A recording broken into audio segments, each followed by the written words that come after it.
சரியா? சரி. இன்னைக்கு தீபாவளிக்கு நம்ம தட்டை சேர்க்கணும். தட்டையும் சொல்லலாம், ஓட்டை வடையும் சொல்லலாம். 1 கிலோ அரிசி மாவு, 200 உளுத்தம்பருப்பு. 100 உளுத்தம்பருப்பு அரைக்க மாட்டாங்க, அதனால் 200 உளுத்தம்பருப்பு நல்லா வறுத்துட்டு செவக்க வறுத்துட்டு 200 உளுத்தம்பருப்பு, 100 எள்ளு, ஒரு 2 ஸ்பூன் வெறும் மிளகாத்தூள், கைப்பிடி கருவேப்பிலை, 100 வேர்க்கடலை, 100 ஒற்றைக்கடலை. ரொம்ப பொடியாக பண்ணக்கூடாது, இப்படி குறைன்னு அரைக்க, கொஞ்சம் ஒன்று பாதிமாக இருக்கணும். அப்போ தான் நம்ம மென்று சாப்பிடும்போது நல்லா சாஃப்டாக இருக்கும். அப்புறம் 100 வெண்ணெய். இப்போ நம்ம என்ன பண்ணலாம், மாவு பிசையலாம்.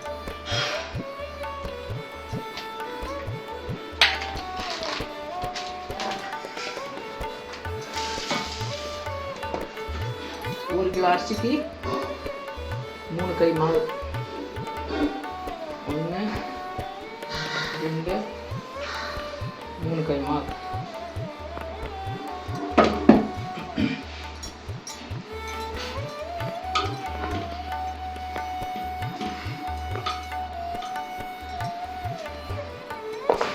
கருவேப்பிலை போட்டுக்கலாம், பச்சைக்கடலை பொடி, வேர்க்கடலை பொடி.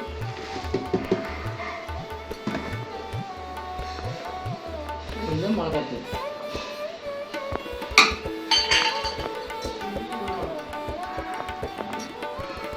நூறு வெண்ணெய்.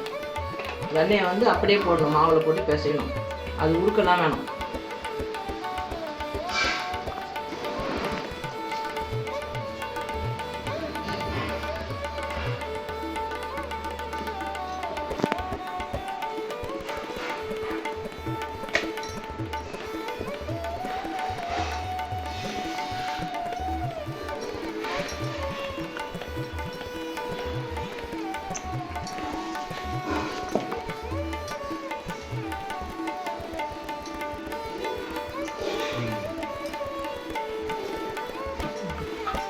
வீடியோ எடுத்தாலும் கொஞ்சம்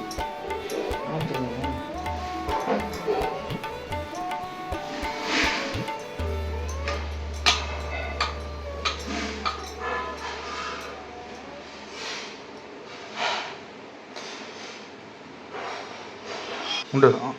சொப்ப ஏன் சொப்ப சீரகம் 1.5 ஸ்பூன் சீரகம் தண்ணியில் போட்டுக்கணும், இது கிண்ணத்தில் போட்டுக்கணும். 1.5 ஸ்பூன் சீரகம் போட்டுக்கணும்.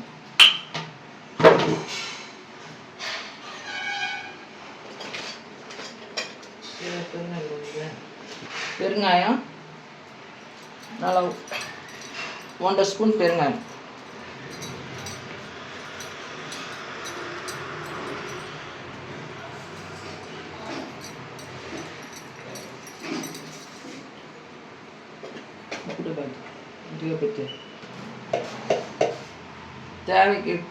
தேவைக்கு தகுந்த மாதிரி உப்பு போட்டுக்கணும். நம்ம வேணும்னா கூட தண்ணியில் கரைச்சி போட்டுக்கலாம்.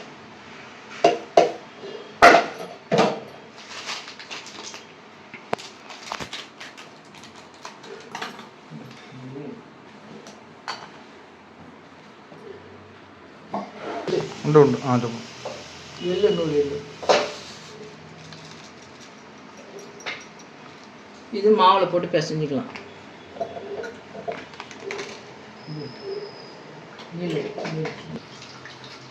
பெருங்காயம் தண்ணி ஊற்றி உப்பு பெருங்காயம் நல்லா கரைச்சிக்கணும்.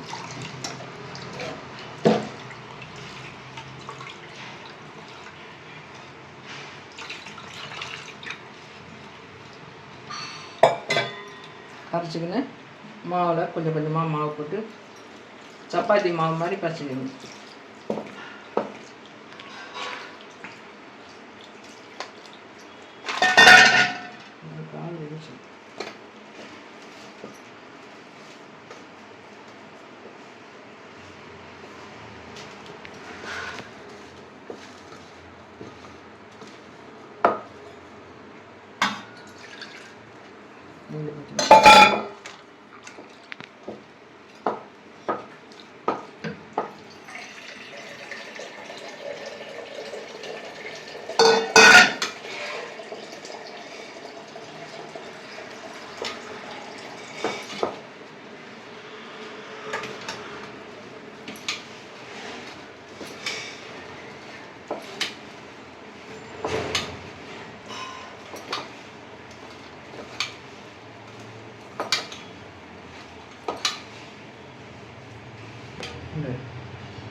உங்களுக்கு காரம் நிறைய வேணும்னா கூட காரம் போட்டுக்கலாம். தட்டை வந்து மிளகாத்தூள் போட்டிங்கன்னா சிகப்பாக இருக்கும் தட்டை சுடும்போது. இதே நீங்கள் பச்சை மிளகாய் ஒரு 10 பச்சை மிளகாய் போட்டு அரைச்சி சுட்டிங்கன்னா உங்கள் தட்டை வந்து நல்லா வெள்ளையாக இருக்கும். எப்பவுமே டால்டாலாம் போடாதீங்க. வெண்ணெய் போட்டிங்கன்னா உங்களுக்கு எப்படியாப்பட்ட பொருளும் நல்லா சாஃப்டாக இருக்கும். வாயில் போட்டாவே நல்லா கரைஞ்சிடும்.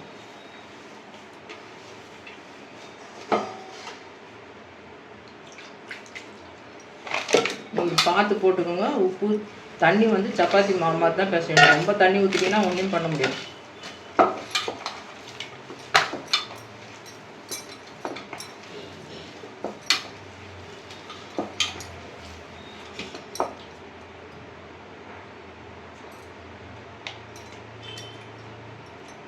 கொஞ்சம் உப்பு போட்டுக்கோங்க. உப்பு கம்மியாக இருக்கும்.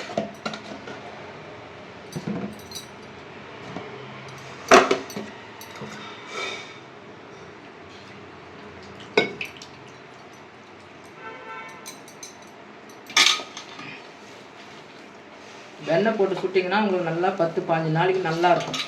டால்டா போட்டிங்கன்னா சூடாக சாப்பிடும்போது நல்லாயிருக்கும். அதுக்கப்புறம் அது வந்து அந்த டேஸ்ட்டு உங்களுக்கு தெரியும் பாருங்கள். வெண்ணெய் சாப்பிட்டா எப்படி இருக்கும், டால்டா செஞ்சு எப்படி இருக்கும்.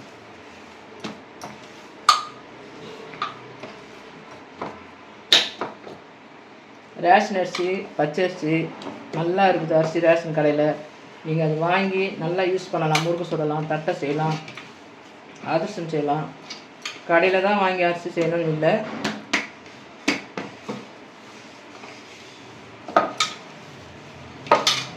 நீங்கள் 1 கிலோவுக்கு நல்லா 100 தட்டை வரும்.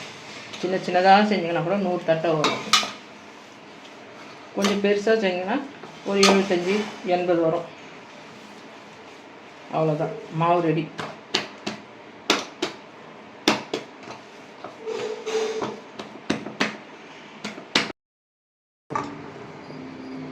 மாவு வந்து நல்லா பெரிய உருண்டையாக எடுத்துக்கோங்க. எடுத்துக்கின்னு என்ன பண்ணுங்க, இந்த மாதிரி நீட்டாக பண்ணிவிட்டு திட்டமாக நெல்லிக்காய் சைஸ் எடுத்துக்கோங்க. அப்போ உங்களுக்கு ஒரு தட்டை ஒரே மாதிரி ஒரே லெவலில் வரும். சின்னது பெருசு வராமல் பாருங்கள். அந்த உருண்டை பார்க்கும்போது உங்களுக்கு தெரியும். அப்படி கிள்ளி எடுத்துக்கோங்க. கிள்ளி எடுத்துன்னு இப்போ ஒரு இது பண்ணிங்கன்னா, உருண்டை பண்ணிங்கன்னா அந்த முழுசு வேர்க்கெல்லாம் வந்து நடுவில் வந்துடும், நடு சென்டரில் வந்துடும். பாருங்கள், ஒரு உருண்டை எல்லாம் ஒரே மாதிரி பாருங்கள். சின்னது பெருசாக பண்ணிங்கன்னா உங்களுக்கு வந்து தட்டை கம்மியாக வந்துடும். ஒரே சைஸாக பண்ணிங்கன்னா நிறைய தட்டை உங்களுக்கு கரெக்டாக வரும். இது மாதிரி நல்லா மாவை பிசைஞ்சுங்க. உங்களுக்கு எடுக்கும்போதே மாவு திட்டம் தெரிஞ்சிடும்.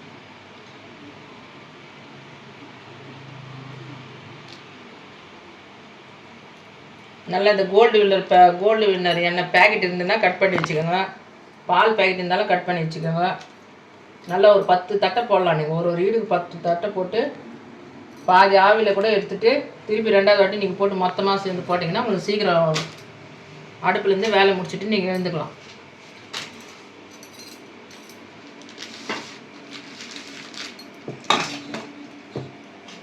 இந்த இதில் வந்து நல்லா கொஞ்சம் எண்ணெய் தடவிக்கோங்க. தடவினா உங்களுக்கு ஒட்டாமல் அழகாக வரும் தட்டை. ஒரு உருண்டை எடுத்து ஈஸியாக உருண்டை செஞ்சு வச்சிங்கன்னா நீங்கள் தட்டி போட நல்லா வசதியாக இருக்கும்.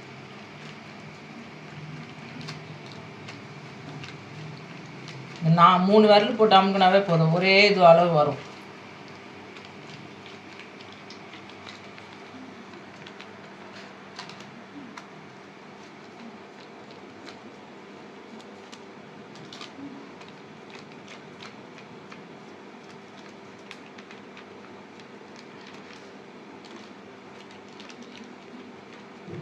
நம்ம வீட்டில் செஞ்சால் ஒரு 4-5 நல்லா சாப்பிட்லாம். கடையில் வாங்கினா 1-2 தான் சாப்பிட முடியும். எண்ணெய் காஞ்சிதான்னு கொஞ்சம் பார்த்துக்கோங்க. எண்ணெய் காஞ்சிடுச்சு.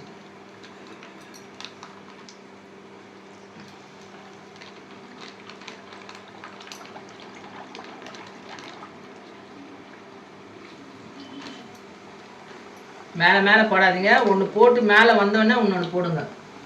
அப்போ உங்கள் ஓட்டோட வந்து நசங்காமல் அழகாக ரவுண்டு ஷேப்பில் வரும்.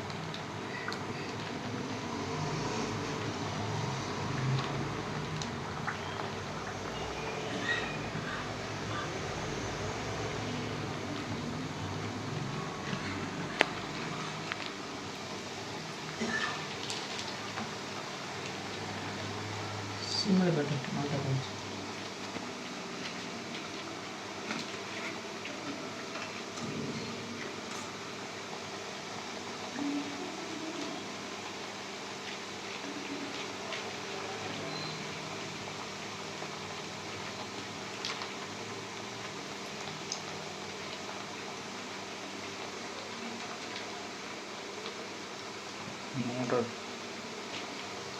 நீங்கள் மாதிரி உருண்டை செஞ்சு வச்சிங்கன்னா எடுத்து எடுத்து செய்யறதுக்கு கரெக்டாக இருக்கும். அது வேகும்போது திருப்பி ஒரு 10 உருண்டை செஞ்சு வச்சுக்கோங்க.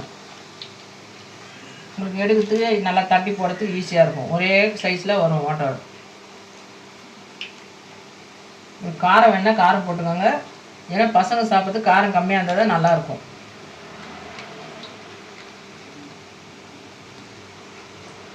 இன்னும் நீங்கள் பசங்களுக்கு வேணால் கூட சின்ன சின்னதாக கூட செஞ்சுக்கலாம். ஏன்னா பாதி சாப்பிட்டு கீழே கீழே போடாமல் மினி சின்ன சின்னதாக மினி சின்னது செஞ்சோன்னா உங்களுக்கு நல்லா இதுவாக இருக்கும். வேஸ்ட் ஆகாமல் பசங்க சாப்பிட்டா மாதிரி இருக்கும்.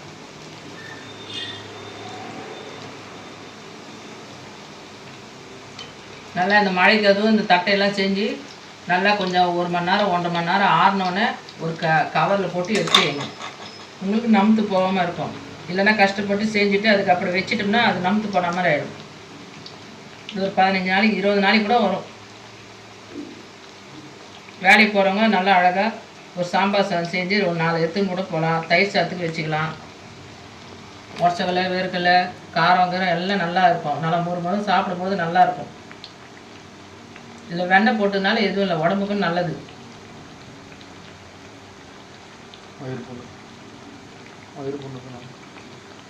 உடச்சக்கலை நல்லது உடம்புக்கு, வேர்க்கடலை நல்லது, வெண்ணெய் நல்லது. உங்களுக்கு சாப்பிட்டா தெகிட்டாது. வெண்ணெய் போட்டனால அந்த உருகினால நெய் மாதிரி தான் இருக்கும்.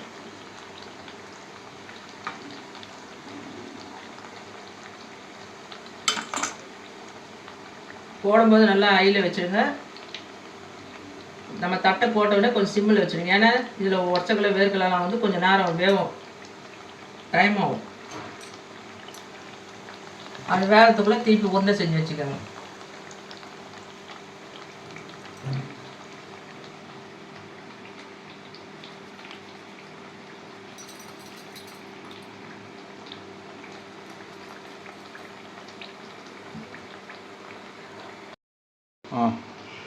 பாருங்க 1-2 பஃபுல் வரும்போது வெந்துருச்சுன்னு அர்த்தம்.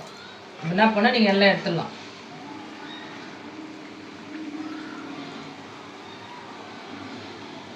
இந்த முறுக்கு எல்லாம் செய்கிறவங்க என்ன பண்ணுறீங்க, இந்த மாதிரி கரண்டி வாங்கி வச்சுக்கோங்க. இது உங்களுக்கு ஈஸியாக இருக்கும். ஜெல்லி கரண்டிக்குனா இதுதான் நல்லா எல்லாமே கரண்டியில் வந்து சீக்கிரமாக நம்ம எடுக்கலாம். பாருங்க இது எடுத்தாச்சு. அடுத்தது இன்னொரு ஈடு இன்னொரு ஈடு போட்டிருப்போம்.